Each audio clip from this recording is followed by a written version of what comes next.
Certainly the investment market, and also it depends on the country. If you take the case of France, the investor market there is very hot on everything green, stronger than in the UK and certain other markets as well. So there's a big drive towards an investor wanting green buildings. The occupiers I'll let the others comment on, but certainly the investment trend is quite strong in that respect. Okay, Emmanuel, yeah. Well, I think in terms of sustainability, Germany is definitely leading the way. What we see is that occupiers actually do want to pay for that, because obviously there is an increased cost. If you want to have LED lighting in warehouse, it will be more expensive, but over the long term, obviously beneficial.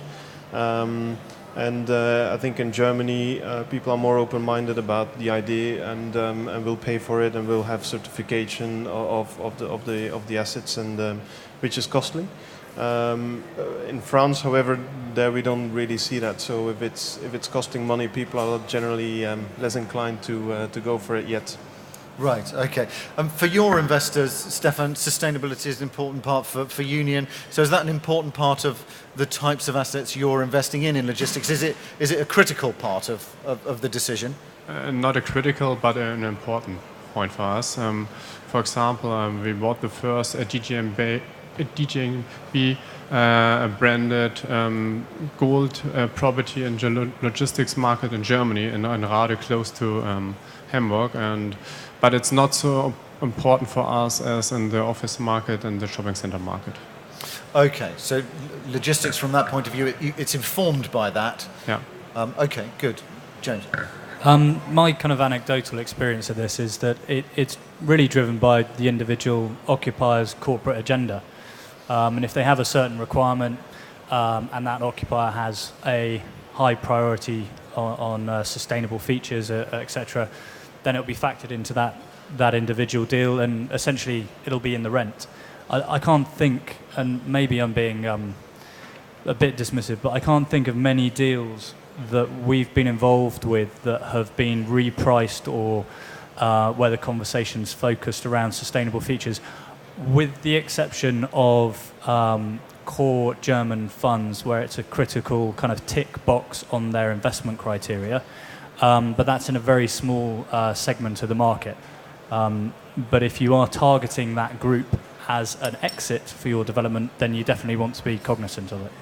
I think just yeah. one point on that as well is that until valuers actually understand the difference in buildings, we have one of the first BREEAM rated buildings, warehouses in Poland, but you can sit that right next door to the one next door, and there is no valuation difference. I can't remember who our valuers. CBRE. I've got to be slightly careful because I can see Andrew Barber rolling his eyes at me in the audience, going, "No, we've got a whole sustainable initiative around valuations going on." So I think it's to come. I think if I'd seen Andrew there, I'd have called him to the stage, but I won't do that to him. But I think until there is a pricing difference, which there should be, and then I think if that happens, investors are more willing to actually put better green initiatives in. Otherwise, what the panel has said is right. There are certain occupiers who see it's important and are willing to pay not a lot, but something for it, whereas most don't want it. And it's up to us as the developers to actually persuade occupiers that there are cash benefit, there's profit benefit. If you can show you'll put in LED lighting, the payback's 18 months, and therefore after that you have a 60% reduction in electricity, they go, that makes sense. And so that's how it's working at the moment, but I think, say, valuers should be doing more. So a lot of that is really being driven by you convincing the occupier that there's a definite cost saving for them over the time of their lease, really. Yes, I think they're not. I haven't seen one from Gaisley here, but Gaisley sort of 15 years ago started building 10, 15 years ago green warehouses, and they were excellent in doing that. They've helped drive the market. Prologis then picked it up, and others as we go forward. But it's what we should be doing, and it is possible. I mean, we let all the roof space on our buildings in the Czech Republic to a company who put in solar panels.